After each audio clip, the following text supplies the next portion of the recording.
Yes very good evening to one and all. जी हाँ, कैसे हो सारे? आशा करता हूँ बड़े शानदार हो गए और बहुत देर से इंतजार कर रहे होगे। माफ़ी चाहेंगे भाई, थोड़ा सा लेट हो गए। एक्चुअली थोड़ा बैच लॉन्च में बिजी थे, आप लोगों के साथ ही जुड़े हुए थे और भावनाओं में बह के थोड़ा 10-15 मिनट आगे सरक गए।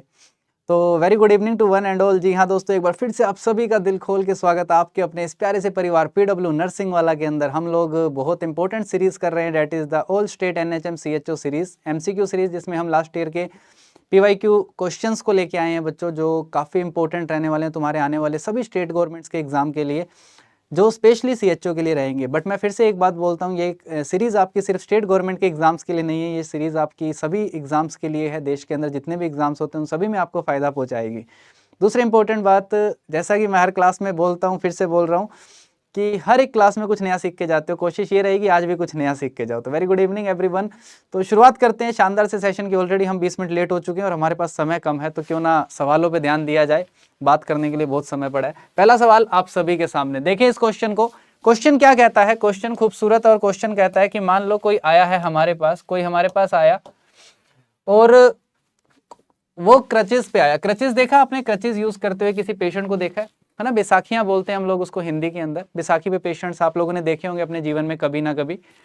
तो ये पेशेंट आया हुआ है और पूछा कौन सी स्टेटमेंट क्रचेस के बारे में सही लिखी हुई है। पहला ऑप्शन है, a distance of 5 finger breadth should be exist between top of the crutch and the axilla. A nurse should measure 3 inch between the top of the crutch and axilla. A client elbows should be flexed at 10-degree angle. Fourth option है, crutches should be extended 8 to 10 inches from the side of the foot. चार option आप सभी के सामने, सबसे बेहतरीन चुने और उसको सेलेक्ट करें। सोच समझ के आंसर करें। क्या लगता है तुम्हें क्रचेस के बारे में? सारे सोचो और ध्यान से आंसर करना सारे बच्चे, क्योंकि क्वेश्चन सारे अच्छे हैं जो आपको कुछ नया सिखा के जाएंगे। हर एक बच्चा आंसर करे और सबसे बेहतरीन को चुने। चीटिंग बिल्कुल ना करे भाई, नकल करना पाप है।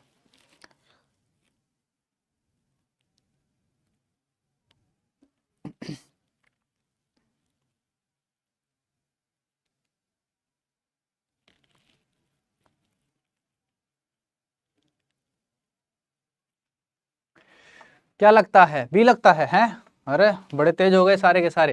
तो देखो भाई, क्रचेस के बारे में क्या बात सही पूछी है तुमसे कि सर एक distance of 5 finger breadth should be exist between top of the crutch and axilla. 5 finger breadth का डिस्टेंस बहुत ज्यादा हो जाएगा भाई, इतना डिस्टेंस नहीं रखा जा सकता, ये बहुत ज्यादा है। गलत है ये answer. A distance should measure 3 inches, 3 inches का डिस्टेंस होना चाहिए किसके बीच में? क्रचेस और एक्सिला के बीच में। ये बिल्कुल सही बात है, ये स्टेटमेंट बिल्कुल सही लिखी हुई है भाई, बिल्कुल सही है स्टेटमेंट। तीसरा ऑप्शन है, client's elbow should be flexed at 10 degree angle. Clients की एल्बो 10 डिग्री एंगल पे फ्लेक्स होनी चाहिए। 10 डिग्री एंगल कोई एंगल होता है क्या? इतने से एंगल फ्लेक्स होंगे तो उससे क्या ही काम चलेगा भाई?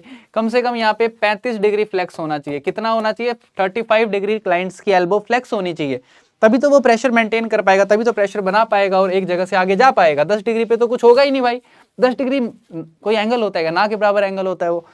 और लास्ट ऑप्शन है कि client should extend, the crutches should be extended 8 to 10 inches from the side of the foot. भाई ये स्टेटमेंट भी गलत लिखी हुई है। 8 से 10 इंचेस एक्सटेंडेड रहेगा, बहुत ज्यादा हो जाता है ये। 8 से 10 इंचेस नहीं रखा जाता, लगभग कोई 6 इंचेस के आसपास रखा जाता है। ठीक है, 6 इंचेस के आसपास एक्सटेंड किया जाता है, 6 इंच के आसपास एक्सटेंड किया जाएगा। ठीक है, तो ये एक गुड इवनिंग एवरीवन भाई लोगों, गुड इवनिंग। बी ऑप्शन सही है और मुझे नहीं लगता किसी भी बालक ने गलत किया है। ये 5.5% की आबादी है, पता नहीं तुम्हें कैसे समझाऊं मैं, थक गया हूं बे समझा समझा के।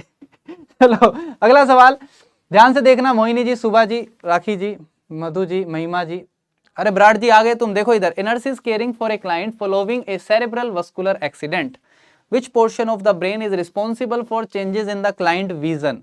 भाई एक पेशेंट जिसको सेरेब्रल वस्कुलर एक्सीडेंट हुआ है, बताओ कौन सा लोब ऐसा है जो फूट जाएगा तो पेशेंट को दिख नहीं पाएगा, है ना? कौन सा लोब ऐसा है दिमाग का जो फूट जाएगा तो पेशेंट को दिख नहीं पाएगा? किसको नहीं देख पाएगा? उसको नहीं देख पाएगा। Frontal lobe, temporal lobe, occipital lobe and parietal lobe. 4 option है। बड़ा लप्पू सवाल है ये, बड़ा लप्पू सवाल है, बहुत कॉमन क्वेश्चन है, बहुत कॉमन क्वेश्चन।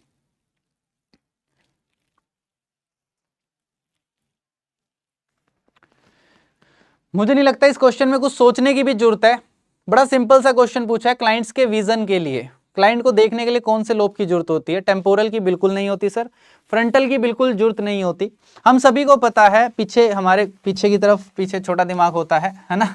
अरे यहाँ नहीं मारने का, छोटा दिमाग होता है, आदमी मर जाता है, पता है ना तुम्हें? छोटा दिमाग होता है पीछे, पीछे छोटा दिमाग। वहां पे क्यों बोलते हैं छोटा दिमाग होता है? क्योंकि वहां से नर्व जाती है हमारी, और उससे हम लोगों को विजन देख पाते हैं, हम लोग देख पाते हैं, उसकी यादें भी आती है, उसके सपने आते हैं। वो सब कहाँ से मिलते हैं भाई? ओसिपिटल लोब से मिलते हैं। ठीक है, तो ओसिपिटल लोब सबसे इंपॉर्टेंट क्वेश्चन है, याद रखना, जो विजन के लिए रिस्पॉन्सिबल होता है। आपका टेम्पोरल लोब टेस्ट, स्मेल और हियरिंग, है ना, ये किसके लिए होता है? टेस्ट के लिए, स्मेल के लिए और सुनने के लिए। ठीक है, उसकी बकड़ बकड़ सुनने के काम आता है, और उससे मिल के लौट आने के बाद जो खुशबू तुम्हें याद रहती है उसकी, उसके काम भी आता है तुम्हारा टेम्पोरल लोब। उसके काम भी कौन आता है? तुम्हारा टेम्पोरल लोब, याद रखना। फ्रंटल लोब भाई सबसे जरूरी चीज होती है जीवन के अंदर, है ना? फ्रंटल लोब सबसे जरूरी चीज होती है। तुम जो देख के बोलते हो ना ये लड़का है, इसकी तो पक्का 4-5 सहेलियां होगी, है ना? ऐसा लगता है ना तुम्हें सोच के किसी को? या फिर कोई लड़की देख के लड़के बोल देते हैं इसकी भी पक्का 4-5 सहेलियां होगी। जजमेंट के लिए बहुत इंपॉर्टेंट रोल प्ले करता है फ्रंटल लोब, है ना? और मेरा मानना है जल्दी जजमेंट करना बहुत गलत होता है, जल्दी जजमेंट नहीं करना चाहिए कभी भी। उसके अलावा बिहेवियर के लिए रिस्पॉन्सिबल होता है फ्रंटल लोब। पैराइटल लोब की बात करते हैं। पैराइटल लोब बच्चों सेंसरी फंक्शन के लिए, लैंग्वेज के लिए रिस्पॉन्सिबल होता है। और सबसे इंपॉर्टेंट बात, पैराइटल फंक्शन, तुम चल रहे होते हो, चलते चलते तुम्हारे दिमाग के अंदर एक आइडिया क्लिक करता है। क्या आइडिया आया? क्यों ना इस पानी में पत्थर मार देते हैं जोर से। ठीक है, ऐसे आइडिया आ जाते हैं फालतू के दिमाग में, खाली लोग हैं हम लोग तो हमारे दिमाग में आइडिया आते हैं। वो आइडिया के लिए भी पैराइटल लोब रिस्पॉन्सिबल होता है। तो आपका occipital lobe is the right answer. और इसको गलत मत करना भाई, अबे अभी भी 2.5%, कौन है ये 2.5%? कहाँ है ये? एक बार दिख जाओ मुझे, मिल जाओ मुझे, सच्ची बता रहा हूँ, एक बार दिखो तो सही, ये कौन से लोग हैं? अबे कौन से लोग हैं ये? इतना आसान लप्पू सवाल था। चलो थोड़ा जहर उगलते हैं। ए client with haemorrhagic stroke, temperature पहुंच गया है 103 डिग्री सेल्सियस, बहुत ही गर्मी हो चुकी है, माहौल गर्म हो चुका है भाई। एफर्ट्स लगाए जा रहे हैं ताकि टेम्परेचर को कम किया जाए, बट वो इफेक्ट्स कामयाब नहीं हो पाए हैं, है ना? बंदा या बंदी बहुत हॉट है भाई, बहुत तगड़ा टेम्परेचर, ताता हो चुका है, बिल्कुल माहौल गर्म हो चुका है, कमरा फमरा सब गर्म है। The most likely explanation for the elevated temperature is that damage has occurred to the hypothalamus, pituitary, carotid, baroreceptor and frontal lobe. 4 option है, बताओ डैमेज कहाँ हुआ है? डैमेज सर दिल में हुआ है, डैमेज सिर्फ दिल में हुआ है, डैमेज वहां नहीं हुआ जहां आप सोच रहे हो। तो भाई अगर किसी का टेम्परेचर ज्यादा आ रहा है तो तुम्हें क्या लगता है किस कारण टेम्परेचर आ रहा है?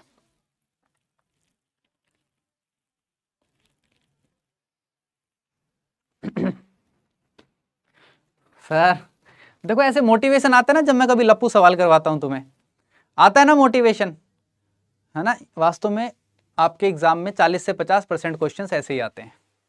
आपके एग्जाम में 40 to 50% क्वेश्चन ऐसे ही आते हैं। बट मैं इन क्वेश्चंस को कराने में भरोसा पता है क्यों नहीं रखता? क्योंकि 40 से 50% क्वेश्चन को 95% आबादी सही करके आती है। इसको 95% आबादी सही करके आती है, क्योंकि ये सभी को आते होते हैं, सबको आते होते हैं। कौन नहीं जानता हाइपोथैलेमस टेम्परेचर को रेगुलेट करता है? कौन नहीं जानता है? कौन नहीं जानता वो? अरे देखो, कौन नहीं जानता, सब जानते हैं भाई, देखो सब जानते हैं। 40-50% क्वेश्चन ऐसे ही आते हैं, ये सब सही करके आते हैं, इसलिए मैं इनमें भरोसा नहीं रखता इन क्वेश्चन में, है ना? 95% लोग सही करके आते हैं, जो 5% इन क्वेश्चंस को भी गलत करके आते हैं वो दौड़ का हिस्सा ही नहीं होते, वो कंपटीशन का हिस्सा ही नहीं होते। ठीक है, तो याद रखना सारे के सारे। पिट्यूटरी ग्लैंड आप सभी को पता है, इसका तो बहुत इंपॉर्टेंट रोल होता है। कैरोटिड बैरोरिसेप्टर जो होता है वो आपको बहुत इंपॉर्टेंट है। कैरोटिड हमारी जो निकलती है उसके अंदर बैरोरिसेप्टर्स होते हैं जो बहुत सारी चीज़ों का पता लगाते हैं, एक नहीं अनेक चीज़ों के बारे में पता लगाते हैं कैरोटिड बैरोरिसेप्टर। फ्रंटल लोब की मैंने अभी बात करी। ठीक है, तुम्हारा होमवर्क है इसका काम लिखना, ये बहुत इंपॉर्टेंट है, बहुत इंपॉर्टेंट है कैरोटिड बैरोरिसेप्टर, इसको कॉपी में लिखना और इसके काम लिखना। ठीक है, अगला सवाल मैं इसी पे लेके आऊंगा तुम्हारे लिए। अगला क्वेश्चन है, client is admitted to the hospital in chronic renal failure. एक पेशेंट है, CHF का पेशेंट है, लो प्रोटीन डाइट उसको ऑर्डर करी गई है। The rationale for the low protein diet is, क्या कारण है लो प्रोटीन डाइट देने का, है ना? पहला ऑप्शन है low protein diet helps reduce blood urea nitrogen and other waste excreted by the kidney. A low protein diet increase the sodium and potassium level. Low protein diet increase albumin production. Low protein diet increase the calcium and phosphorus level. 4 option, बड़ा ही जहर लप्पू सवाल, जहर लप्पू है ये जहर लप्पू सवाल है। सोचो, क्रोनिक रीनल फेलियर के लिए पेशेंट को एडमिट किया गया है, लो प्रोटीन डाइट ऑर्डर करी गई है, जल्दी से बताओ, जल्दी से आंसर करें।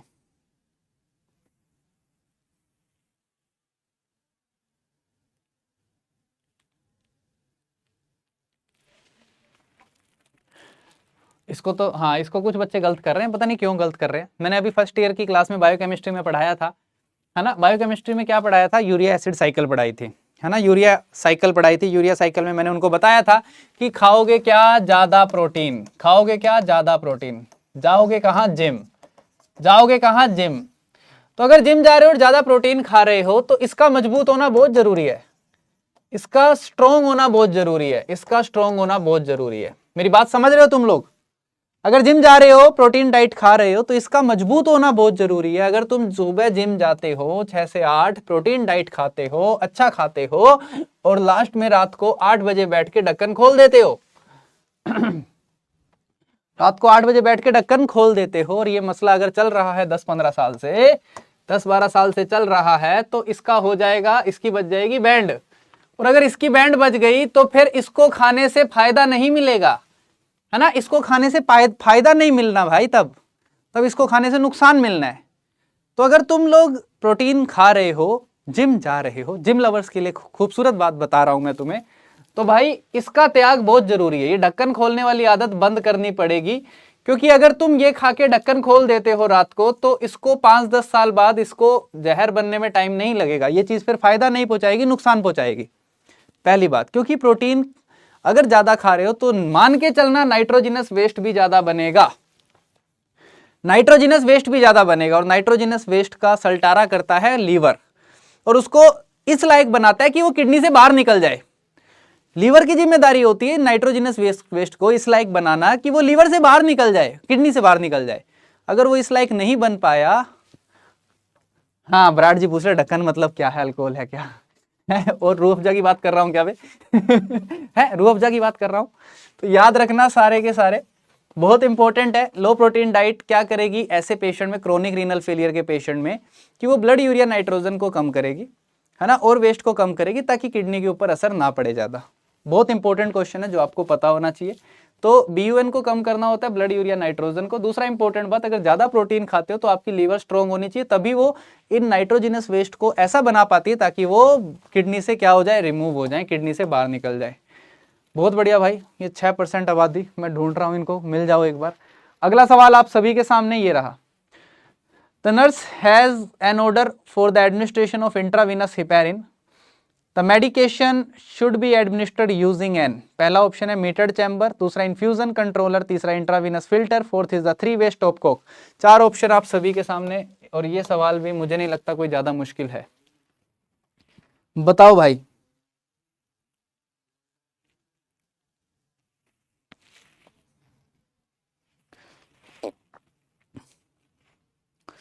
सभी आंसर करें फटाफट।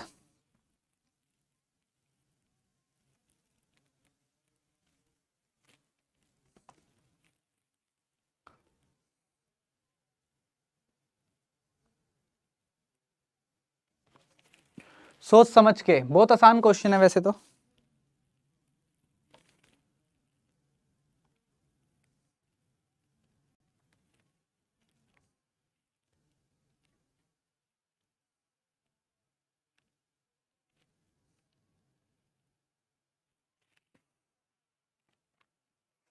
ठीक है भाई, डी लग रहा है, 3-वे स्टॉपकॉक यूज करेंगे हैं अबे 3-वे देखा है क्या तुमने 3-वे देखा है क्या? 3-वे कुछ ऐसा सा होता है, देखो ऐसा सा होता है, ठीक है, और उसके यहाँ पे सर्कल होता है कि यहाँ पे सर्कल होता है। अरे छोड़ो, पता नहीं क्या ही बन जाएगा ये 3-वे क्या होता है बेसिकली, 3-वे आपको एक्सटेंशन लाइन को अगर 2 चीजों से जोड़ना है, आपको कैनुला लगा हुआ है, कैनुला को अगर आप 2 चीजें जोड़ना चाहते हो कैनुला से आप, है ना, एक जगह IV फ्लूइड जोड़ना चाहते हो, एक तरफ आप कोई मेडिसिन भी चलाना चाहते हो इन्फ्यूजन से, तो वो 2 चीज जोड़ने के लिए 3-वे काम में आता है। 2 चीज जोड़ने के लिए 3-वे काम में आता है भाई, ठीक है। तो यहाँ पे मीटर्ड चैम्बर या मीटर डोज इनहेलर की बात करूं, नहीं सर, इससे तो हम लोग पफ लेते हैं, अस्थमा वालों के काम में आता है, याद है ना, अस्थमा वालों के काम में आता है। इन्फ्यूजन कंट्रोलर, हाँ ये सर बहुत इंपॉर्टेंट चीज है कि आप लोग हिपेरिन, IV हिपेरिन हमेशा किससे दिया जाएगा, इन्फ्यूजन से दिया जाएगा, इन्फ्यूजन पंप से दिया जाएगा, इन्फ्यूजन पंप ऐसी चीज होती है, ऐसी मशीन होती है जिसमें रेट को सेट किया जाता है। जिस रेट से आप चाहते हो, जिस रेट से आप चाहते हो उस रेट से ये दिया जाता है, जिस रेट से आप चाहते हो उस रेट से दिया जा सकता है। और हेपेरिन, इंट्रावीनस हेपेरिन को नो डाउट आप रिस्क नहीं ले सकते कभी भी कि आप उसको ब्यूरेट सेट में चला दो, आप उसको आईवी सेट में चला दो, नहीं, है ना। इंट्रावीनस फिल्टर की जरूरत कुछ खास होती नहीं है यहाँ पे, हेपेरिन को देते हैं तो इंट्रावीनस फिल्टर अगर आप लोग इन्फ्यूजन लगा रहे हो कोई फिल्टर की जरूरत नहीं है। स्टॉपकॉक की कोई जरूरत नहीं है, स्टॉपकॉक आप लोगों ने देखा नहीं होगा इसलिए आप लोग इसका आंसर कर रहे हो। 3 वे जो होता है वो बड़ा सिंपल सा एक बहुत कॉमनली यूज होने वाला काम है हॉस्पिटल के अंदर, है ना। तो यहाँ पे जो सबसे बेहतरीन आंसर है डेट इज द इन्फ्यूजन। अरे डी वालों, अरे शर्म करो बे, 3 वे नहीं देखा है, 3 वे नहीं देखा है ना। हेपेरिन है, इंट्रावीनस हेपेरिन। बच्चों याद रखना, आईवी हेपेरिन हम लोग सबसे इंपॉर्टेंट है, ज्यादातर यूज करते हैं प्रेगनेंसी के दौरान। अगर किसी को एंटीकोएगुलेंट देना है तो heparin is the choice, heparin is the choice of medicine, है ना। अमन जायसवाल जी इसीलिए पूछ रहे हो, लीडर बोर्ड दिखाओ, शाबाश। देखो भाई लीडर बोर्ड देख लो सारे के सारे, वेरी गुड। दूसरी इंपॉर्टेंट बात, हेपेरिन का एंटीडोट प्रोटामिन सल्फेट होता है, ये भी आप सभी को पता है। हेपेरिन को आप लोग बहुत इंपॉर्टेंट जगह यूज करते हो, एबीजी एनालिसिस के अंदर। एबीजी एनालिसिस से क्या करना पड़ता है, फ्लश करना पड़ता है। एबीजी एनालिसिस से क्या करना पड़ता है, फ्लश करना पड़ता है। किसको फ्लश करना पड़ता है, 1 ml सिरिंज को करना पड़ता है। 1 ml सिरिंज को क्या करना पड़ता है, फ्लश करना पड़ता है। तो एबीजी एनालिसिस में भी काम में लिया जाता है हेपेरिन को, ठीक है। बिना फ्लश किए नहीं भेजना। और याद रखना हाथों हाथ, जैसे ही सैंपल लिया एबीजी का, इमीडिएट भेजने का उसको, कोल्ड चैन मेंटेन करने का, कोल्ड चैन मेंटेन करने का, ये भी इंपॉर्टेंट पॉइंट है, याद रखना बच्चों, ये भी इंपॉर्टेंट पॉइंट है, ठीक है। हाँ, बहुत सारे पेशेंट्स को देते हैं, हार्ट पेशेंट को, है ना, थ्रोम्बोसिस वाले पेशेंट को, और बहुत सारे पेशेंट है। हेपेरिन का बहुत जगह काम है भाई, बहुत इंपॉर्टेंट काम है हेपेरिन का। अगली बात करते हैं, when assessing the client blood pressure the nurse should use a cuff with the width that is how much percentage of the circumference of the extremities, fill in the blanks. हाँ बताओ कितना percentage आपको width रखनी होती है ना, कितना percentage आपको विड्थ रखनी होती है कफ की। पहला ऑप्शन 40, दूसरा 30, तीसरा 20, चौथा 10। बड़ा आसान सवाल है, क्वेश्चन नोट सेट में भी आया था इस बार, क्वेश्चन नोट सेट में भी आया था इस बार। ये बताइए,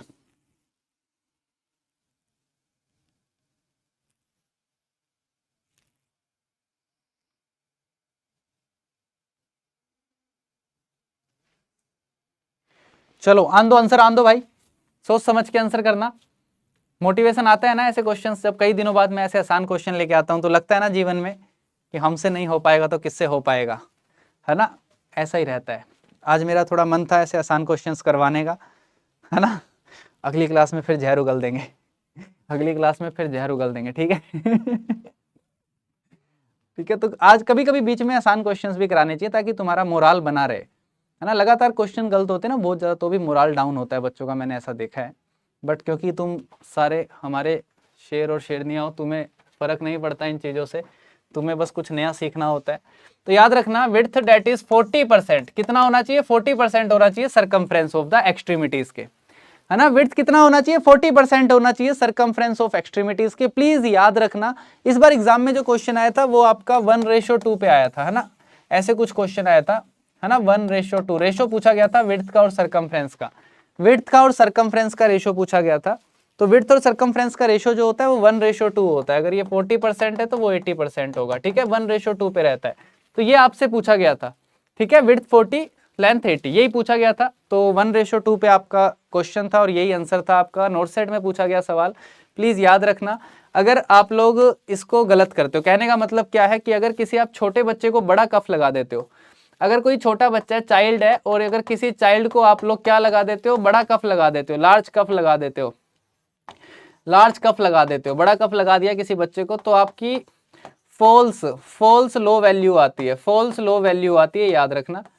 अगर कोई बड़ा इंसान है, अगर कोई अडल्ट है कोई बड़ा इंसान है और उसको आपने छोटा कफ लगा दिया, स्मॉल कफ लगा दिया, स्मॉल कफ लगा दिया आपने, तो याद रखना फॉल्स इंक्रीज वैल्यू आती है, फॉल्स बढ़ी हुई वैल्यू आती है, एलिवेटेड वैल्यू आती है। ये दो इंपॉर्टेंट बात याद रखना। अगर आप किसी छोटे को बड़ा कफ लगाते हो तो लो वैल्यू आएगी, किसी बड़े को छोटा कफ लगाते हो तो एलिवेटेड वैल्यू आती है, ठीक है। तो प्लीज याद रखें, सारे के सारे बच्चे याद रखें, वैल्यूज पे बहुत इंपॉर्टेंट क्वेश्चन आते हैं, सारे बच्चों को पता होना चाहिए, ये इंपॉर्टेंट पॉइंट है आप लोगों के, जो हम लोगों को फंडामेंटल ऑफ नर्सिंग में पढ़ाए जाते हैं, सिखाए जाते हैं। ठीक है, अगला क्वेश्चन देखें। अगला क्वेश्चन है आप सभी के सामने, Which diet would the nurse expect to see order for a patient with nephrotic syndrome? Nephrotic syndrome का पेशेंट है, क्या डाइट आप लोग उम्मीद करते हो डॉक्टर लिखेगा? Low carbohydrate potassium diet, moderate protein, low calcium, increase potassium. 4 option है भाई। ये क्वेश्चन भी लप्पू ही है आज, ये सवाल भी बिल्कुल आसान सा है, जल्दी से बताएं। Which diet would the nurse expect to see ordered for a patient with nephrotic syndrome?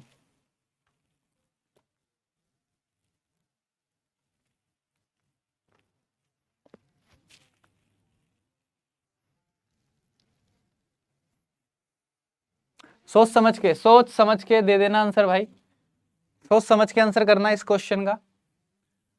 Nephrotic syndrome का बच्चा देखा है तुमने, गुब्बारे जैसा बच्चा होता है, बड़ा क्यूट बच्चा होता है नेफ्रोटिक सिंड्रोम का, है ना, बड़ा क्यूट बेबी होता है। क्यूट इसलिए होता है क्योंकि एडिमा होता है ना, एडिमा होता है, एडिमा जर्नलाइज एडिमा होता है बच्चे के। स्पेशली आपको देखने को मिलेगा ये आंखों के नीचे, है ना, पेट पे देखने को मिलेगा, फूला हुआ सा होता है, क्यूट सा बेबी होता है नेफ्रोटिक सिंड्रोम का, बड़ा क्यूट हो, सच्ची में देखना आप, बड़ा क्यूट सा बच्चा होता है नेफ्रोटिक सिंड्रोम के। ठीक है, नेफ्रोटिक सिंड्रोम के बच्चों के अंदर, बच्चे मतलब बचपन में डायग्नोस, थोड़े जैसे ही 4-5 साल के होते हैं डायग्नोसिस बन जाता है, हम देख लेते हैं, पकड़ लेते हैं उन बच्चों को। ठीक है, अगर मैं बात करता हूं तो कार्बोहाइड्रेट लाइट लो देने का नहीं भाई, गड़बड़ हो जाएगी, खाएगा क्या फिर? कार्बोहाइड्रेट ही लो दे दिया तो बचा क्या देने को? अगर आपने कार्बोहाइड्रेट ही लो दे दिया तो बचा क्या देने को? समझ रहे हो? तो कार्बोहाइड्रेट तो ज्यादा देना पड़ेगा क्योंकि और कुछ है ही नहीं खिलाने को। प्रोटीन मॉडरेट देने का, ये बात मुझे थोड़ी सही लग रही है कि यहाँ पे ज्यादा प्रोटीन नहीं देते नेफ्रोटिक सिंड्रोम के बच्चे को, क्योंकि प्रोटीन यहाँ पे आप सभी को पता है पेशेंट का प्रोटीन लॉस होता है यहाँ पे, तो लॉस होता है तो बिल्कुल बंद भी नहीं किया जा सकता, देना पड़ेगा बाहर से, बिल्कुल बंद भी नहीं किया जा सकता, देना पड़ेगा। तो यहाँ पे बहुत ज्यादा भी नहीं दिया जा सकता, बहुत ज्यादा भी नहीं दिया जा सकता वरना फिर गड़बड़ हो जाएगी। तो यहाँ पे मॉडरेट प्रोटीन दिया जाता है, कैल्शियम को कम नहीं करने का, पोटेशियम को बढ़ाने का नहीं भाई, गड़बड़ हो जाएगी। पोटेशियम बढ़ाने से आप सभी को पता है अरिदमिया होता है ना, अरिदमिया होता है, अरिदमिया होता है, पोटेशियम बढ़ जाता है, तो पोटेशियम का लेवल बढ़ता है तो दिल गड़बड़ाने लगता है, तो massive proteinuria, hyperlipidemia and hypoalbuminemia देखने को मिलता है। हाइपो एल्बुमिनिया इसलिए देखने को मिलता है, एल्बुमिन रिलीज होता है, निकल जाता है, प्रोटीन का लॉस होता है पेशेंट के यूरिन में से, जिसके कारण हाइपो एल्बुमिनिया होता है। दैट्स वाई मॉडरेट प्रोटीन देना जरूरी होता है, प्रोटीन को बिल्कुल कम नहीं किया जा सकता, प्रोटीन को बिल्कुल कम नहीं किया जा सकता। ओके, अरे लड्डू पेड़ो, बात समझ में आई क्या? अगला question, a client with the abdominal aortic aneurysm is admitted in preparation for surgery, which finding should be reported to the doctor? Aortic aneurysm का पेशेंट है, एब्डोमिनल एरोटिक एन्यूरिज्म का पेशेंट है, एडमिट हुआ है सर्जरी के preparation के लिए, WBC 14,000, auscultation abdominal bruit, complaint of lower back pain, platelets count 1,75,000। 4 option, कौन सी कंप्लेन पकड़ के डॉक्टर के पास ले जाओगे? ले संभाल इसको, बताइए भाई।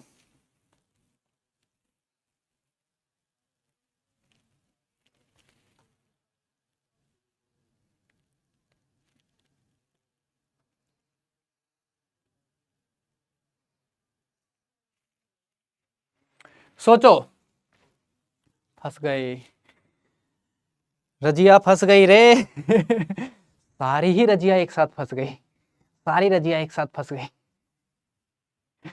है, रजिया भी फंस गई, गुंडे भी फंस गए। अबे अबे एरोटिक एन्यूरिज्म के अंदर ये साउंड बहुत नॉर्मल होती है, एरोटिक एन्यूरिज्म में ये साउंड आना बहुत नॉर्मल होता है बे, बिल्कुल नॉर्मल फाइंडिंग है, एक्सपेक्टेड फाइंडिंग है ये sound.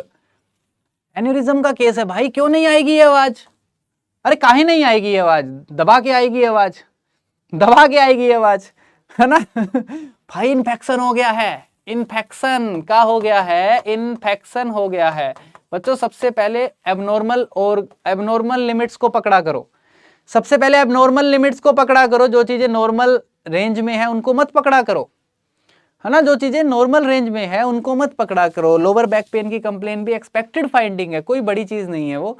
Auscultation abdominal brute normal finding, मतलब एक्सपेक्टेड फाइंडिंग है, नॉर्मल नहीं, बट एब्डोमिनल एन्यूरिज्म के केस में नॉर्मल फाइंडिंग है। प्लेटलेट्स काउंट बिल्कुल नॉर्मल रेंज के अंदर है, सिर्फ इन्फेक्शन का रिस्क है यहाँ पे, WBC बढ़े हुए आ रहे हैं, तो सबसे पहला जो रिपोर्ट किया जाएगा that is WBC count. WBC count सबसे पहले एबनॉर्मल रेंज पे ध्यान दिया करो बच्चों, हमेशा याद रखना सबसे पहले एबनॉर्मल रेंज पकड़ा करो। जैसे ही दिखा आपको 11,000 तक नॉर्मल होती है, 14,000 हो गया WBC, तो सबसे पहले ये आना दिमाग में ही आ जाना चाहिए कि इसको नहीं इग्नोर किया जा सकता, ये रिपोर्ट करना पड़ेगा जाके। Is it clear? Leader board देखें क्या? अरे अमन जायसवाल जी कहाँ पहुंच गए तुम? नीचे पहुंच गए ससुरे। 4 ही बच्चों ने आंसर सही किया है, 4 ही बच्चों ने आंसर सही किया है। छी। अगला सवाल देखें। When assessing deep tendon reflexes, the nurse grade the client patellar reflex as 3+. This reading indicate that the assess reflex is, है ना, assess reflex is, पहला ऑप्शन स्ट्रोंगर देन नॉर्मल, दूसरा hypoactive, normal and hyper active. बड़ा साधारण सा question है, जिसने reflex के बारे में पढ़ा होगा वो 1 मिनट में आंसर कर देगा। जिसने रिफ्लेक्स के बारे में पढ़ा होगा वो 1 मिनट में आंसर कर देगा।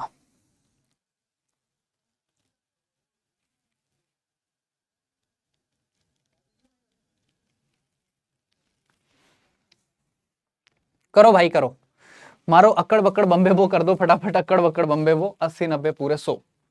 ठीक है अमन जायसवाल जी 100 में निकला धागा, चोर पकड़ के भागा अरे सर यहीं आ रहा है बार बार, इसी पे आ रहा है सर, सी कर देते हैं ना, सी कर देते हैं सर, डी कर देते हैं सर, हाइपर एक्टिव लग रहा है ना।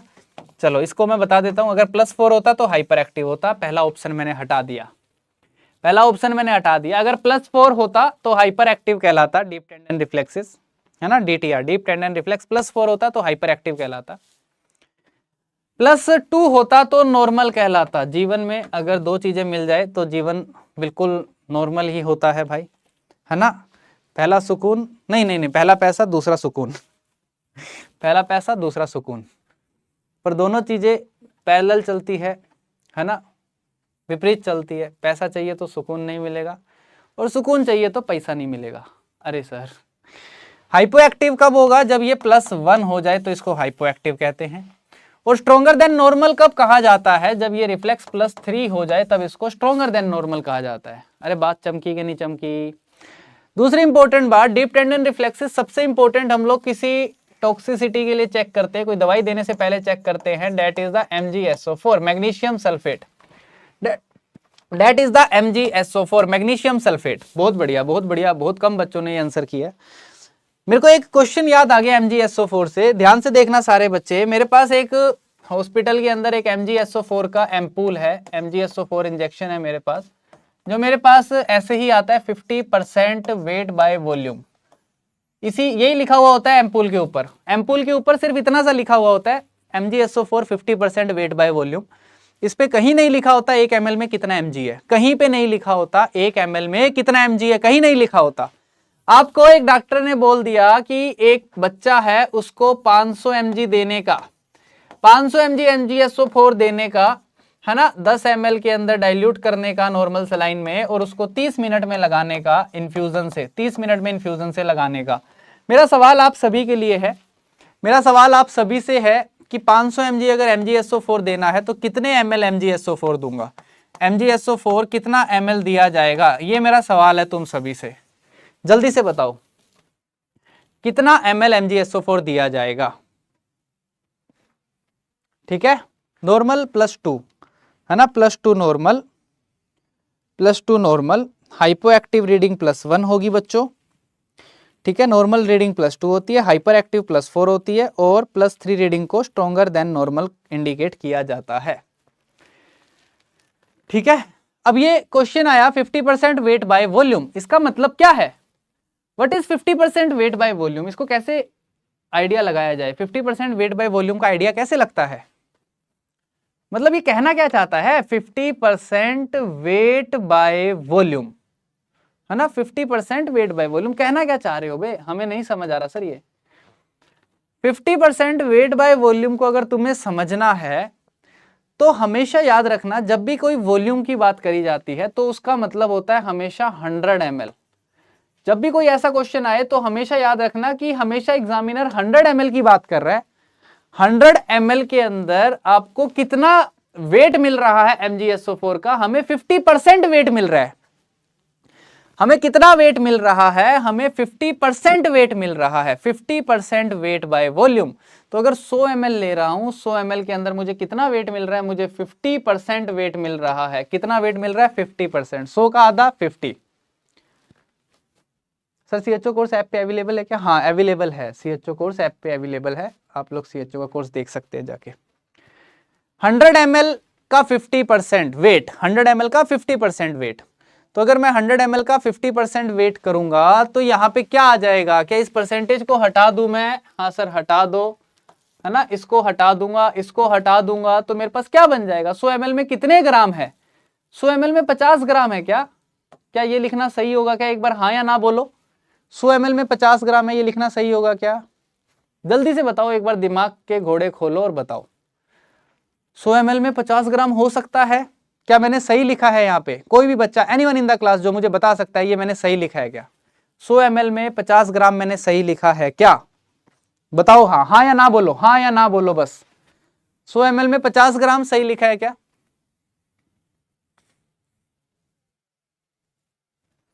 क्योंकि 50% वेट बाय वॉल्यूम है, वॉल्यूम हमेशा 100 ml में बताया जाता है। 100 ml में कितना है? 50 ग्राम। सही लिखा है? नहीं लिखा सही तो क्या लिखूं फिर? अरे क्या लिखूं फिर? जल्दी से बताओ क्या लिखूं?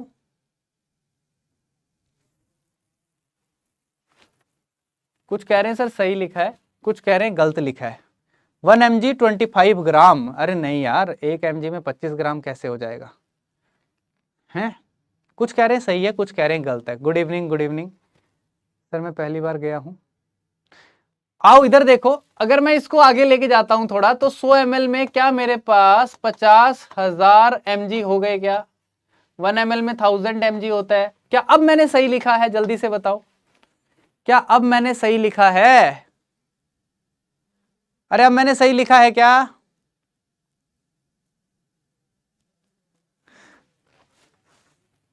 हाँ सर, है ना, अब सही लिखा है, थोड़ा थोड़ा लग रहा है। और अगर मैं इस 2 जीरो से ये 2 जीरो उड़ा दूं तो क्या मेरे पास 1 ml में 500 mg आ जाएगा क्या? क्या अब मैंने सही लिखा है क्या? क्या अब मैंने सही लिखा है क्या? क्या अब सही लिखा है?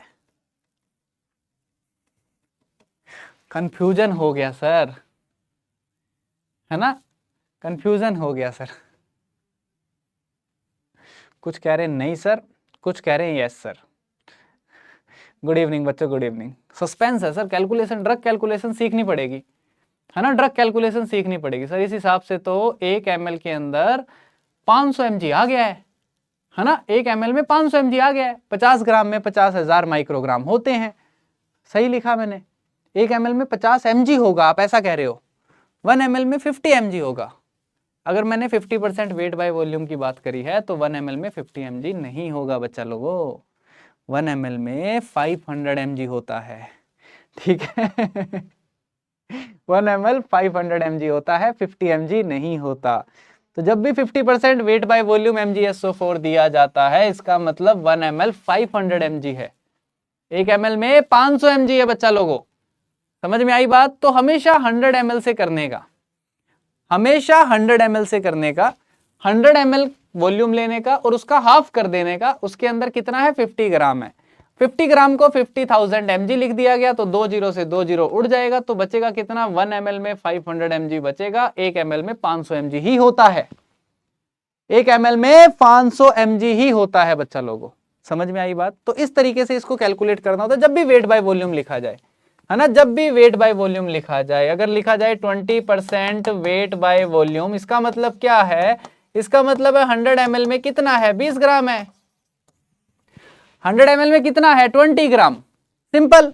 अगर लिखा जाए 10% वेट बाय वॉल्यूम, इसका मतलब क्या है? 100 ml में कितना है? 100 ml में 10 ग्राम है। समझ में आई बात? अरे हाँ के ना, समझ में आई बात? समझ में आई? सिंपल है बिल्कुल, हमेशा ऐसे याद रखने का, हमेशा ऐसे ही याद रखने का, ठीक है। हमेशा आप 100 ml की बात करोगे, 100 ml में कितना है ये बताया जाता है हमेशा एग्जामिनर। हमेशा एग्जामिनर ये बताता है। तो MgSO4 50% वेट बाय वॉल्यूम आएगा तो 1 ml में 500 mg होता है। सारे बच्चे याद रखना 50 mg नहीं होता। चलो अगला क्वेश्चन देखें। Physician has order atropine sulphate 0.4 milligram IM before surgery. The medication is supplied in 0.8 milligram per millilitre. How much medication should the nurse prepare to administer. लो कैलकुलेशन का सवाल भी आ गया है ना। क्वेश्चन आ गया दोनों आपके, किसका क्वेश्चन आ गया आपके 0.4 mg IM और मतलब डोज कैलकुलेशन है भाई। 0.4 mg IM दिया है सर्जरी से पहले, मेडिकेशन जो है आपके पास जो आ रही है सप्लाई में वो 0.8 mg पर ml आ रही है। तो बताओ कितना मेडिकेशन लगाओगे। बड़ा लप्पू सवाल है। तो 0.25 0.51 0.1.25 इसमें क्या ही सोचना है, इसमें गणित भी करनी पड़ेगी या किसी को। हाँ IV और IM दोनों की डोज अलग बनती है, बिल्कुल ये बात सही है। ठीक है, IV और IM दोनों की डोज अलग बनती है, ये बिल्कुल सही बात है। ठीक है, ये बिल्कुल सही चीज है। बताओ भाई बताओ।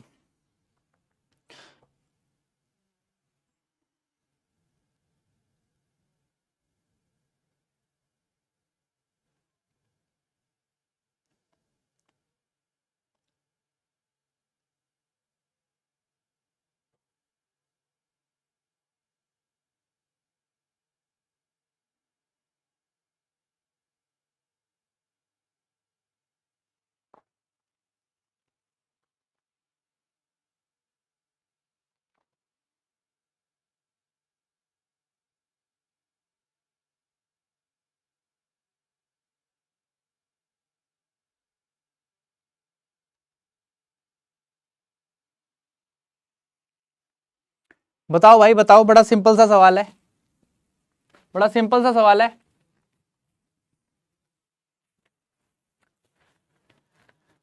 सर बहुत आसान सवाल है। 0.4 मिलीग्राम देना है, 0.8 मिलीग्राम आ रहा है 1 ml के अंदर, तो कुछ करना ही नहीं सर, आधा ml दे देंगे सर। इस पे क्या ही सोचने का, क्या ही करने का, बड़ा बेकार सवाल है सर। और इसको भी गलत कर दिया। अबे क्यों कर रहे हो ऐसा।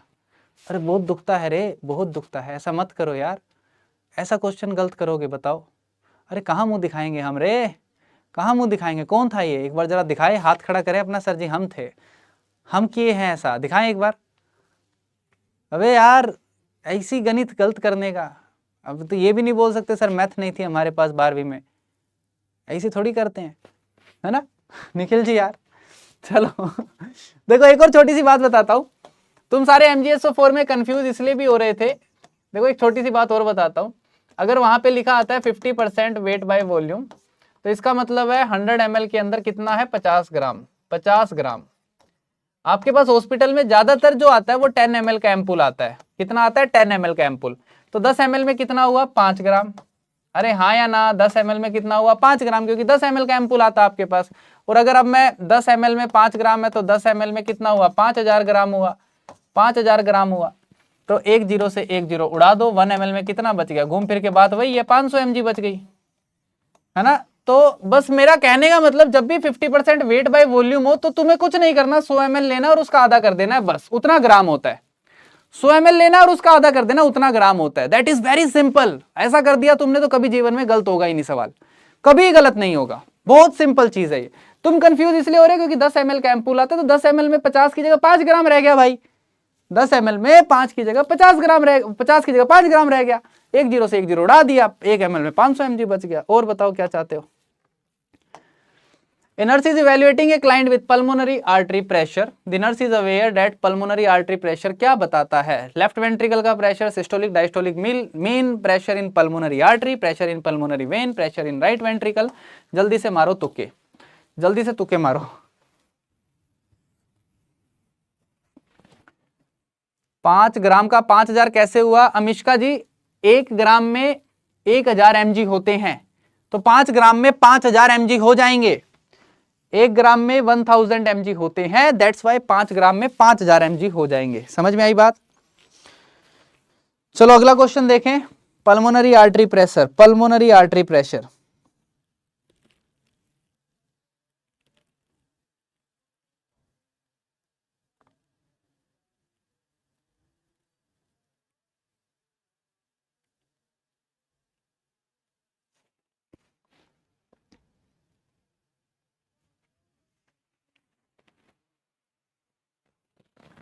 हैं, डी बोलोगे, डी राइट वेंट्रिकल बोलोगे हैं, राइट वेंट्रिकल। अगर राइट वेंट्रिकल में बोल देता, अगर बी ऑप्शन नहीं दिया होता, अगर ये ऑप्शन नहीं दिया होता ना, तो तब सोचा जा सकता था डी के बारे में।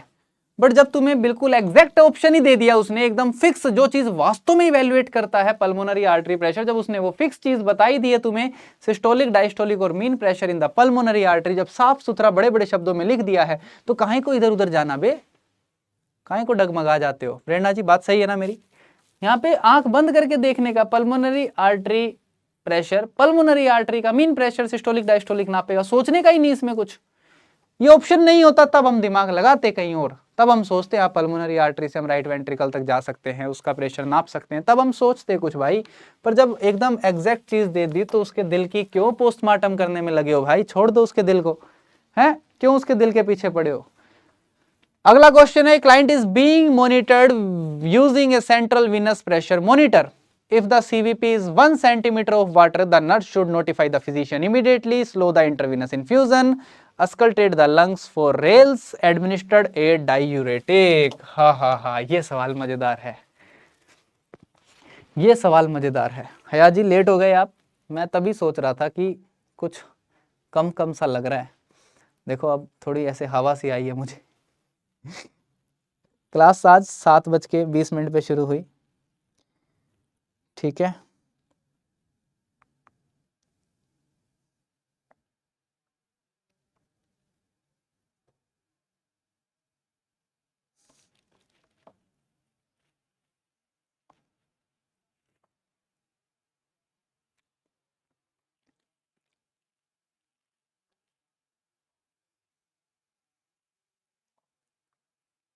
बताओ भाई, दिमाग लगाओ, दिल क्या कहता है? CVP central Venus pressure monitor किया है और सीवीपी 1 सेंटीमीटर ऑफ वाटर आया है, बहुत ही कम आ गया है। जीवन में इतना कम सीवीपी आ जाए ना, इतना कम सीवीपी आ जाए तो इसको बता देना, वरना बहुत समस्या हो जाएगी तुम्हें, ठीक है। अगर 1 सेंटीमीटर ऑफ वाटर सीवीपी आता है तो इट इंडिकेट लो। बच्चों ये क्या इंडिकेट करता है? कि पेशेंट का सीवीपी बहुत कम है। और अगर बहुत कम है तो क्या करना पड़ेगा? इमीडिएटली फिजिशियन को नोटिफाई करना पड़ेगा। स्लो कर देंगे इंट्राविनस इन्फ्यूजन को तो पेशेंट मर ही जाएगा। लंग्स को अस्कल्टेट करके कुछ कद्दू नहीं मिलेगा तुम लोगों को। डायूरेटिक्स एडमिनिस्टर कर दिया तो भी पेशेंट मर जाएगा, तो भी पेशेंट मर जाएगा। और सबसे इंपॉर्टेंट बात, अगर इसका सीवीपी 8 से ज्यादा हो जाए, 8 सेंटीमीटर से ज्यादा हो जाए, तब क्या करने का? अगर पेशेंट का सीवीपी 8 से ज्यादा हो जाए, इसका मतलब पेशेंट कहां जा रहा है? Patient right side heart failure की तरफ बढ़ रहा है, पेशेंट वॉल्यूम ओवरलोड की तरफ बढ़ रहा है, राइट साइड हार्ट फेलियर की तरफ बढ़ रहा है पेशेंट। समझ में आई बात? तो अगर ये ज्यादा हो जाता है तो राइट साइड हार्ट फेलियर की तरफ पेशेंट जाता है, ठीक है। आज मैंने बड़ा इंटरेस्टिंग टॉपिक पढ़ाया है कार्डियो फार्मा की क्लास के अंदर। आज मैंने कंजस्टिव हार्ट फेलियर की दवाइयाँ पढ़ाई है, जिसमें हमने एक्यूट हार्ट फेलियर और क्रोनिक कंजस्टिव हार्ट फेलियर की बात करी है। एक्यूट कंजस्टिव हार्ट फेलियर और क्रोनिक कंजस्टिव हार्ट फेलियर की बात करी है, ठीक है। इसमें सिर्फ 2 ही दवाइयाँ काम में आती है, याद रखना। एक तो होती है डायूरेटिक्स, है ना, सिर्फ 2 ही दवाइयाँ काम में आती है एक्यूट कंजस्टिव हार्ट फेलियर में, और एक होता है आइनोट्रोपिक्स, ठीक है। डायूरेटिक्स भी 2 टाइप की होती है, एक लूप डायूरेटिक्स होती है बच्चों, एक थायाजाइड होती है, तो याद रखना एक्यूट कंजस्टिव हार्ट फेलियर में लूप डायूरेटिक्स दी जाती है, क्योंकि ये स्ट्रॉन्ग होती है और शॉर्ट एक्टिंग होती है, इसलिए आप लूप डायूरेटिक्स को प्रेफर करते हो सारे बच्चे, याद रखना, ठीक है। अगर मैं आइनोट्रोप्स की बात करूं तो आइनोट्रोप्स हमारे पास 3-4 तरीके के होते हैं। एक हमारे पास डोपामिन भाई होता है, एक हमारे पास डोपामिन की बहन होती है जिसको डोब्यूटामिन बोला जाता है, एक हमारे पास नोरेड होता है, नोरेडर्नलिन होता है हमारे पास। तो डोपामिन, डोब्यूटामिन, नोरेड, बट इनमें सबसे स्पेसिफिक जो होता है बीटा 1 रिसेप्टर पे वो डोब्यूटामिन काम करता है, और बीटा 1 रिसेप्टर स्पेसिफिकली हार्ट में लोकेटेड होते हैं, दिल के पास होते हैं, तो डोब्यूटामिन हम लोग प्रेफर करते हैं देना। बट डोब्यूटामिन का नुकसान भी होता है कि डोब्यूटामिन क्या करवा देता है? बीटा 1 को स्टिमुलेट करता है और बीटा 1 रेनिन का सिक्रेशन करवा देता है, जिससे दिल पे तो काम करता है ये, बट रास मैकेनिज्म को एक्टिवेट कर देता है, जिससे क्या हो जाता है? जिससे वैसोकंस्ट्रिक्शन हो जाता है, बड़ी दिक्कत हो जाती है। नोरेड दे सकते हैं, बट नोरेड आप याद रखना, नोरेड ड्रग ऑफ चॉइस या फिर दवाई काम की है जब कंजस्टिव हार्ट फेलियर हो जाए और साथ में सेप्सिस हो जाए, सेप्सिस के कारण अगर हार्ट फेल हो रहा है तो नोरैड देना पड़ता है, क्योंकि नोरैड आपका अल्फा पे भी काम करता है, अल्फा रिसेप्टर पे भी काम करता है बीटा के साथ साथ। बड़ी तगड़ी चीजें हैं भाई, बहुत कंसेप्चुअल चीजें पढ़ाई थी आज मैंने, मजा आया मुझे भी। अभी एक क्लास और होएगी तब मजा आएगा इसमें, है ना, तब मैं तुम्हें डिजोक्सिन के बारे में बताऊंगा, फिर मैं डिजोक्सिन के बारे में आपको वाईटी पे भी बताऊंगा थोड़ा बहुत, ठीक है। क्रोनिक हार्ट फेलियर में हम डिजोक्सिन यूज करते हैं, एक्यूट कंजस्टिव हार्ट फेलियर में डिजोक्सिन का कोई रोल नहीं है। शकीब मलिक जी रुक जाओ, मुझे पहले मेरे बच्चों को एमआई समझा लेने दो, फिर वो आपको जवाब देंगे आके, है ना, मतलब जो ऐप पे पढ़ रहे हैं, अगर आप भी ऐप पे हो तो एक बार मुझे बच्चों को एमआई की पूरा पढ़ा दें। तो एमआई में अगला टॉपिक मेरा मायोकार्डियल इन्फ्राक्शन ही है, जिसकी दवाइयां मैं पढ़ाऊंगा फार्मा के अंदर। उसके बाद फिर मैं जवाब नहीं दूंगा, ये लड्डू पेड़े आपको बता देंगे आके, ठीक है। और आप भी क्लास में हो तो फिर आप पूछोगे ही नहीं मुझसे, ठीक है। चलो, तो नोटिफाई द फिजिशियन इमीडिएटली। आज का आखिरी सवाल करते हैं, गुरुजी बहुत थक चुके हैं आज, और आखिरी सवाल का जवाब दे दो शानदार सा, फिर आपको विदाई देंगे, अलविदा बोलेंगे। आखिरी सवाल आप सभी के सामने, the nurse identify the ventricular tachycardia on the cardiac monitoring, the patient has the pulse rate of 160 with regular rhythm, the nurse should give the priority to administering atropine sulphate, requesting a stat potassium level, administering amiodarone, defibrillating at 360 joules. 4 option जल्दी से बताएं, जल्दी से बताओ भाई। Ventricular tachycardia, cardiac monitoring. देखो बच्चों, जीवन में 2 टाइप के फिब्रिलेशन होते हैं, एक एट्रियल फिब्रिलेशन होता है और एक वेंट्रिकुलर फिब्रिलेशन होता है। आपको पता होना चाहिए एट्रियल फिब्रिलेशन से पेशेंट मरने के चांसेस बहुत कम होते हैं, इससे सबसे ज्यादा मरता है पेशेंट वेंट्रिकुलर फिब्रिलेशन से। जब भी पेशेंट को एट्रियल फिब्रिलेशन होता है तो हमारा मेन मकसद होता है कि वो एट्रियल फिब्रिलेशन वेंट्रिकुलर फिब्रिलेशन में ना बदले। तो हम हमेशा एट्रियल फिब्रिलेशन के पेशेंट के अंदर ऐसी कोशिश करते हैं कि कैसे भी करके कंडक्शन को ब्लॉक कर दिया जाए, कैसे भी करके कंडक्शन को एट्रियम से वेंट्रिकल तक आने ही ना दिया जाए। नहीं आएंगे तो फिब्रिलेशन सिर्फ एट्रियम तक रहेगा, फिब्रिलेशन वेंट्रिकल्स तक आएगा ही नहीं। ये बड़ी खूबसूरत बात है एट्रियल फिब्रिलेशन के इलाज में। बट अगर मैं वेंट्रिकुलर फिब्रिलेशन की बात करूं, इसको तो हाथों हाथ सही करना पड़ता है, वरना पेशेंट सलट जाता है भाई, वरना पेशेंट सलट जाता है, इसको हाथों हाथ सही करना पड़ता है। पर हमारे पास तो फिब्रिलेशन का पेशेंट ही नहीं है, हमारे पास तो टैकीकार्डिया का पेशेंट आया है।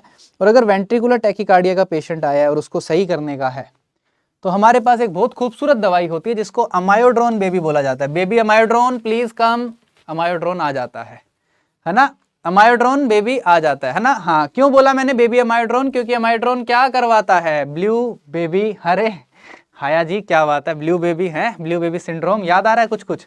चलो बताएंगे इसके बारे में, कभी पढ़ेंगे तब, बहुत इंपॉर्टेंट बातें हैं। एट्रोपिन देने से पेशेंट मर जाएगा। अरे पेशेंट बहुत गंदी गाली काट के जाएगा, काहे को दी, क्योंकि एट्रोपिन ब्रेडीकार्डिया की ड्रग ऑफ चॉइस है, एट्रोपिन ब्रेडीकार्डिया में दी जाती है, टैकीकार्डिया में काहे को देने का। Atropine sulphate is the drug of choice in bradycardia. Requesting a stat potassium level, बिल्कुल पोटेशियम लेवल भेज सकते हो यहाँ पे, बट पोटेशियम के लेवल का अभी कोई साइन है नहीं हमारे पास खास, है ना, कोई हमारे पास ईसीजी के चेंजेस नहीं है, हमारे पास सिर्फ टैकीकार्डिया है, वो भी वेंट्रिकुलर। तो पोटेशियम कोई खास भाभी नहीं यार, पोटेशियम कोई खास बड़ी चीज है नहीं यहाँ पे, ठीक है। डिफिब्रिलेशन आपको अभी देने की जरूरत नहीं है, क्योंकि वो हम लोग कहाँ यूज करते हैं, वो हम नॉन पल्सलेस और इन सब चीजों के अंदर देखते हैं, है ना, इसके अंदर काम नहीं है इसका। अमायोड्रोन सबसे खूबसूरत चीज है यहाँ पे, जो सबसे पहले देने का, अमायोड्रोन को एडमिनिस्टर करने का। अमायोड्रोन में एंटी एरिथमिक दवाइयों में आप लोगों को पढ़ाऊंगा, एंटी एरिथमिक दवाइयों में अमायोड्रोन की बात की जाएगी। वैंकोमाइसिन में क्या होता है, वैंकोमाइसिन के अंदर रेड बेबी सिंड्रोम होता है, तो वैंकोमाइसिन का बेबी लाल होता है, इसका बेबी ब्लू होता है, ठीक है। तो याद रखना, वैंकोमाइसिन में लाल बेबी होता है, बेबी लाल होता है वैंकोमाइसिन का, रेड बेबी सिंड्रोम वहां पे देखने को मिलता है। और वैंकोमाइसिन का रेड बेबी सिंड्रोम बहुत कॉमन होता है कि अगर आप थोड़ा सा आईवी फास्ट पुश कर दोगे वैंकोमाइसिन को तो भी देखने को मिल जाएगा रेड बेबी सिंड्रोम। वैंकोमाइसिन खतरनाक दवाई है, फास्ट पुश करने से पेशेंट की जान भी जा सकती है, इतनी खतरनाक दवाई होती है। दैट्स वाई वैंकोमाइसिन को 4 अलग अलग क्यूआईडी में दिया जाता है और बहुत सोच समझ के दिया जाता है, ब्यूरेट से, इन्फ्यूजन से दिया जाता है, ठीक है। वैंकोमाइसिन, अमायोड्रोन की बात भी बहुत खास है, इसको भी देने का तरीका थोड़ा अलग होता है, ये आपका होमवर्क है, कॉपी में लिखना अमायोड्रोन को कैसे दिया जाता है, ठीक है, अमायोड्रोन को कैसे दिया जाता है। सर मेरी शादी है, आपको आना है, बी लव नेटवर्क। अब ऐसे कैसे आ जाए बताइए, मतलब इन सोच के देखिए, या तो तुम चाहते ही नहीं हो बुलाना, है ना, कि सर मेरी शादी है आपको आना है, पता अपने हिसाब से देख लीजिएगा, और हमारा ओरिजिनल नाम भी अपने हिसाब से देख लीजिएगा, कहाँ आना है क्या है सब देख लेना सर अपने हिसाब से। आप तो अंतर्यामी हो, आपको तो पता ही होगा, आपसे कोई बात छुपी थोड़ी ना रहती है जीवन में, हैं? अरे थोड़ा तो सोचो। गुरुजी से मस्ती भाई, एड्रेस के साथ भेजना सब कुछ, पता है ना कहाँ भेजना है, मैं मिल जाता हूँ, इधर उधर ढूंढते हो ज़्यादा तो मैं मिल जाऊंगा। वहाँ पे नोता भेजना, कार्ड भेजना भाई। अच्छा आपको कार्ड मिल गया, आपको कार्ड मिल जाएगा, ओके ओके भाई ओके, ठीक है भाई, कार्ड मिल जाएगा। और हमारे पास अगर बिल्कुल रहा आने का कोई साधन तो हम पक्का पहुँचेंगे आपके पास भाई, बिल्कुल पहुँचेंगे। हमें बड़ा मज़ा आता है शादियों में जाने में, है ना, और ख़ासकर जब किसी स्टूडेंट की शादी हो रही हो, है ना, स्टूडेंट को ऐसे होते हुए देखते हैं ना जब, अब ये भी गया, अब तो ये भी गया, इसके जीवन में भी कुछ खास बचा नहीं है करने को। First line, hormonal therapy for menstruation women. अरे यार हाँ पूजा जी प्लीज ये क्वेश्चन टाइप करके रखो, मैंने क्वेश्चन टाइप करवा दिया अगले उसके लिए, ये क्वेश्चन मैंने टाइप करवा दिया है अगले आपकी क्लास के लिए पक्का। ये प्लीज टाइप करके रखो, अगली क्लास में आपको क्वेश्चन पक्का मिलेगा और इस पे पूरी एक्सप्लेनेशन मिलेगी डिटेल के अंदर। ठीक है, विदाई लेना चाहेंगे आपसे भाई, विदाई लेना चाहेंगे, मन नहीं कर रहा और पढ़ाने का मन कर रहा है, बट अभी यार बहुत थक गया हूँ आज, मैं काफ़ी क्लासेस ले रहा हूँ लगातार 3-4 बजे से, तो मैं थोड़ी हालत नहीं है मेरी। And leaderboard Ruby ji की रिक्वेस्ट पे लीडर बोर्ड बिल्कुल दिखाया जाएगा। This is the leaderboard and Mohsin ji क्या बात है, कीनू जी, रूबी जी तीसरा स्थान है आपका आज, बधाई हो, पार्टी मिल जाए हमें तो मज़ा आ जाए, जो बच्चे पहले दूसरे तीसरे आए हैं, क्योंकि यहाँ फर्स्ट सेकेंड थर्ड आने पर पार्टी दी नहीं जाती, ली जाती है। Thank you so much, bye bye, ख्याल रखें, मुस्कुराते रहें, मिलते हैं अगली क्लास में, तब तक के लिए पढ़ते रहें, है ना, और मेहनत ताबड़तोड़ करते रहें।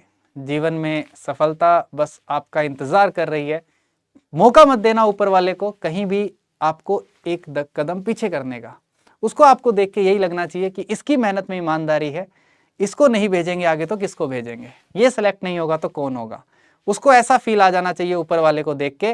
और अगर ऊपर वाले को देख के ये फील आ गया तो मेहनत आपकी और किस्मत उसकी। समझ में आई बात?